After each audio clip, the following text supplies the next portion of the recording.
So, the conversations we've been having around triads are kind of indicative of the fact that going forward in our theory study, we're going to pay increasingly more attention to chords, especially the chords as they interact with each other and as they move through chord progressions and pieces and things like that. And so, one of the things we want to be aware of is what the chords are going to look like within each of our keys, within major keys, within minor keys. And so, I thought we'd have that exploration today. And just for simplicity, we'll stick within the keys that don't have any sharps or flats within the key signature. So in our first look at major here, we'll work in C major, and then when we get to minor, we'll work off of A minor. So what you see here is you see at the bottom of each chord, I've got each chordal root in blue, and these represent kind of the diatonic pitches upon which chords are built, right? So just as our diatonic pitches can form scales and melodies and things like that, each diatonic pitch can also be the root of its own chord, right? And right here, I think it's important to kind of draw a distinction between a couple of terms that we sometimes can sort of get confused a little bit. When I'm talking about the root of a chord, I'm talking about the specific pitch upon which that chord is based.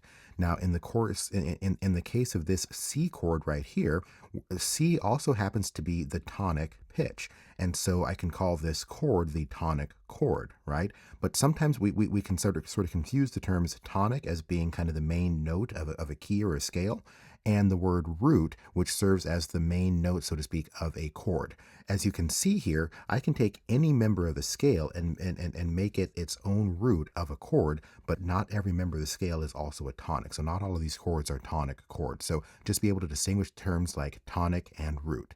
All right, so what I've done here, you'll often see the diatonic chords that are arranged sort of in scale order. So you'll see the one based on the tonic, then you'll see the chord based on the supertonic, and I can show you that as well. But what I thought I'd do first is sort of arrange the chords by quality. And so, just as a consequence of the way that the notes occur in a major scale, it turns out that we have three chords in major keys that are themselves major chords or major triads. One of them is, of course, the tonic chord, which, of course, in the key of in a major key should be a major chord. But we'll also see that the chord based on the subdominant pitch or the fourth scale degree is also a major chord, as is the chord based on the dominant, based on the fifth scale degree. So those are the three major chords. And now what we'll see is we are going to use Roman numerals to kind of indicate a couple of things with these chords. First of all, we're using the Roman numeral and it's going to correspond with the scale degree upon which that chord is based. So the tonic, of course, the tonic pitch is also known as the first scale degree. So the chord based on the tonic is going to use the Roman numeral 1. The subdominant is the fourth scale degree, so it uses Roman numeral 4. And the dominant is the fifth scale degree, so it uses Roman numeral 5. Now, another thing that you'll notice is that these Roman numerals are written in capital letters, and there's a really good reason for that, as we'll see as we now look at the chords in major keys that tend to be minor. So let's look at those here.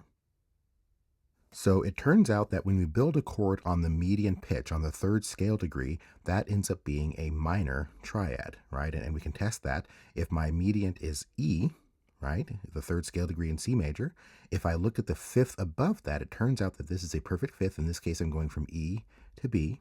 And then as I look at the third kind of within that, E to G is a minor third. So that makes it a minor triad. So the triad based on the third scale degree, or the median triad, tends to be minor in major keys. Now, we can say the same for the triad based on the sixth scale degree, or the submedian. The sixth scale degree in C major is A, so a chord based on A in the key of C major is going to be a minor chord. Similarly, with the supertonic, or the second scale degree, when I build a chord based on that pitch, that will also be a minor chord. So in major keys, my diatonic triads will be minor when they are based on the median, or the third scale degree, when they're based on the submedian, the sixth scale degree, and when they're based on the supertonic, the second scale degree. So you'll see that here too, I also have Roman numerals, right? And again, they're corresponding with the scale degree upon which the chord is based. So the median is based on the third scale degree, so it gets a Roman numeral 3. The submedian is based on the sixth scale degree, so Roman numeral 6. The The supertonic is the second scale degree, so the chord based on that gets a Roman numeral 2. Now you'll notice that these Roman numerals are now in lowercase, and that's different than the Roman numerals I had for major, which were in uppercase. And what that's communicating to us is when I have the uppercase Roman numerals, that's signaling our understanding that those chords themselves, the triads represented by those chords, are themselves major. And then when the triad represented is minor, then we're going to use a lowercase. So as we've seen some major triads, we've seen some minor triads as diatonic chords in major keys, but that only accounts for 6 of the chords, or chords based on 6 of the 7 different notes in major keys. It turns out that there's one more chord quality that we're going to account for, and that is the chord quality based on the 7th scale degree in major keys, or the leading tone. That one is going to actually be a diminished triad. And we can see that because if we look at the 7th scale degree, which in the key of C major happens to be B, and we measure that up to the 5th within the key of C major, right? We now have a B to an F, which is still a 5th, but it is a diminished 5th. It's a diminished 5th, and then if we measure from the root to the 3rd, the B to the D is a minor 3rd. So that means that overall that this triad is going to be a diminished triad. And that's always going to be the case in major keys when I have a triad based on the leading tone, based on that 7th scale degree, that chord quality will be diminished. So now if we look at the Roman numeral for that, we do indeed have a Roman numeral 7 corresponding to the 7th scale degree upon which this triad is based. But look, it looks a little bit different. It's lowercase, just like the minor chords were, but you see I also have this kind of like this degree symbol here. And that degree symbol is the symbol we use, of course, for diminished. So if a triad within a key is diminished, then in addition to making the Roman numeral lowercase, we're also going to add this diminished symbol as a superscript just off to the right. So here now we have laid out in front of us all of the diatonic triads in major keys in terms of their chord qualities arranged by chord quality. So of course we have the major, which is going to be the chords based on the 1st, 4th, and 5th scale degrees. And usually in chord parlance, we'll just call this then the 1 chord, the 4 chord, and the 5 chord. We know that those chords are going to be major in major keys. And then the minor chords that we have in major keys are based on the 3rd scale degree, so our 3 chord is minor. The 6th scale degree, so our 6th chord is minor. And the 2nd scale degree, so our 2 chord is minor as well. And then finally we have the chord based on the leading tone, which is a diminished chord. So our 7 chord in major keys is going to be diminished. And so here are our diatonic chords in major again, but now I'm presenting them a little bit more how you're likely to see them in other places where they're presented in scale order. So our 1 chord is major, our 2 chord we see as minor, our 3 chord is minor, our 4 chord is major, our 5 chord is major, our 6 chord is minor, and our 7 chord is diminished. And so these are the diatonic chord qualities in major keys.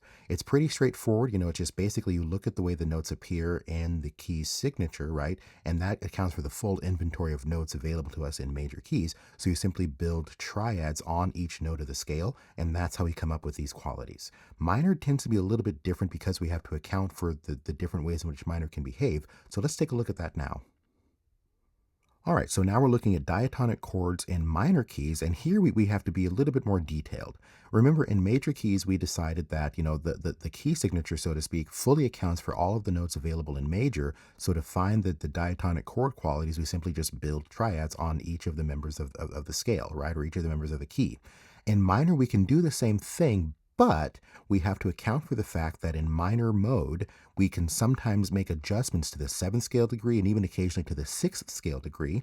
And when we raise those, for example, when we raise the 6th and 7th scale degree when we're going up a melodic minor scale, we remember that we can consider those chords as being diatonic even though they're not captured within the key signature, even though the key signature doesn't mention the variability of those scale degrees, because of the way that minor behaves and that we make adjustments to the 7th and the 6th scale degrees on occasion, we consider those diatonic. So when we're thinking about diatonic chord qualities, we kind of have to have a way of accounting for that variability in the 6th and 7th. Accordingly, when we're talking about diatonic chords in minor, we have to be specific about whether we're talking about the chords that are most likely to occur in minor keys and the chords that are less likely to occur in minor keys. And again, that's just simply accounting for the variability of those 6 and 7 scale degrees. So what we're looking at here are the common chord qualities that we're going to encounter in minor keys. And just as I did with the major, I've arranged them first kind of by quality, and then we can look at them in scale order as well. So when we were looking at diatonic chords in major, we started by talking about the chords that tend to be major because, well, it's a major key. Well, now that we're in minor key, let's go ahead and talk about the minor chords that occur in minor.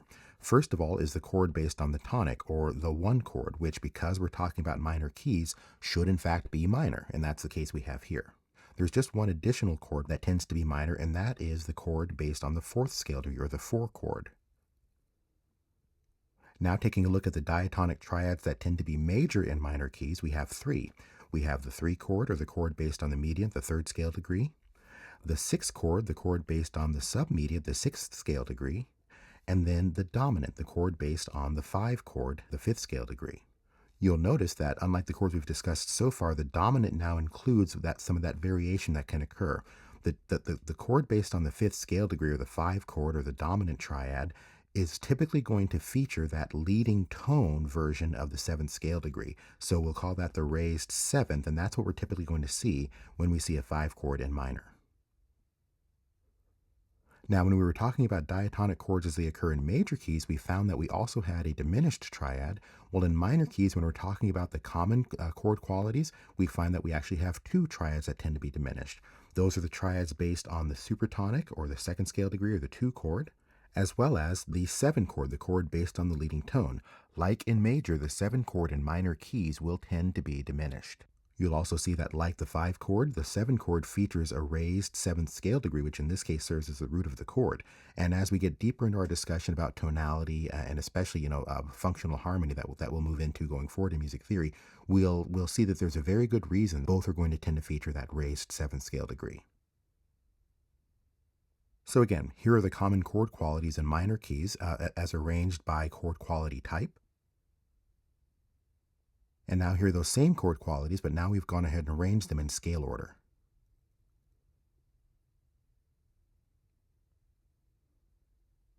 So as I've been stating, the chord qualities we were just looking at are those that are most likely to occur in minor keys. But again, because of the variability of the 7th scale degree and the 6th scale degree, we do have other chord qualities that are possible. So I've got those laid out here. I won't spend a lot of time talking about them, but because of the way in which the 7th may or may not be raised, because of the way in which the 6th scale degree may be raised in certain cases, these are possible chord qualities in minor keys. They're just not used as often.